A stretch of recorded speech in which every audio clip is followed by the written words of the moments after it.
So hello everyone, this is Vishakha Yadav. और जैसे मैंने आपको बताया था कि मेरा टीसीएस में सिलेक्शन हो गया है, तो टीसीएस से ही मेरे पास कल मेल आया है कि मतलब आपका ड्रेस कोड कैसा होना चाहिए अगर आप फर्स्ट डे आ रहे हैं और हमारे यहाँ काम करने वाले हैं। तो आज मैं उसी सारी मतलब डिटेल्स जो मैंने पढ़ी है तो वही मैं आपको बताने वाली हूँ कि कैसे आपको वेल ड्रेस्ड होकर वहाँ जाना है और क्या क्या जो उन्होंने दिया है वो हमें फॉलो करना है। फर्स्ट है कि हमारे कपड़े एकदम नीट, क्लीन और वेल ग्रूम्ड होने चाहिए। ओके, फटे और गंदे कपड़े एक्सेप्टेबल नहीं है। ये तो ऑब्वियस ही बात है कि अगर हम टीसीएस जा रहे हैं तो अच्छे कपड़े और वेल प्रॉपर होकर ही जाएंगे। ओके, और थर्ड है कि लड़कियों को नाक कान के अलावा और कुछ भी नहीं होना चाहिए। जैसे कि नाक कान में हमने नथनी और कान की बाली पहनते हैं, तो इसके अलावा और कुछ हमें वेयर नहीं करना है। जैसे रिंग हो गया, कड़ा हो गया, ब्रेसलेट हो गया, तो ये चीज़ें हमें वेयर नहीं करनी है।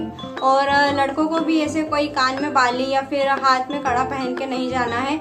उन्हें एकदम वेल प्रॉपर और प्रॉपर शेविंग करके जाना है। इसकी टैटू, वहाँ पर टीसीएस में टैटू अलाउ नहीं है। अगर आपको टैटू है तो उन्होंने उसमें बताया कि अगर आपने पहले से ही टैटू बना के रखा है तो जो हम वहाँ पर वर्क करने जाएंगे तो वर्क प्लेस पे उस टैटू को हमें ढक कर रखना है।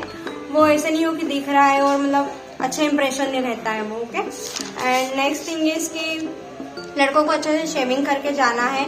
और जो हमारा फुटवेयर है तो फुटवेयर भी पूरा पॉलिश्ड होना चाहिए और सारी चीजें वेल प्रॉपर होनी चाहिए। और इसमें बताया है कि मंडे टू थर्सडे हमें बिजनेस फॉर्मल वेयर करना है और जो फ्राइडे के दिन है हम बिजनेस कैजुअल पहन सकते हैं। ठीक है, तो ये रही सारी चीज़ें जो मतलब हमें ध्यान रखना है टीचर्स में जाते समय। और कोई भी गलती नहीं करनी है क्योंकि first impression is the last impression. तो प्लीज़ इन सब का ध्यान देना।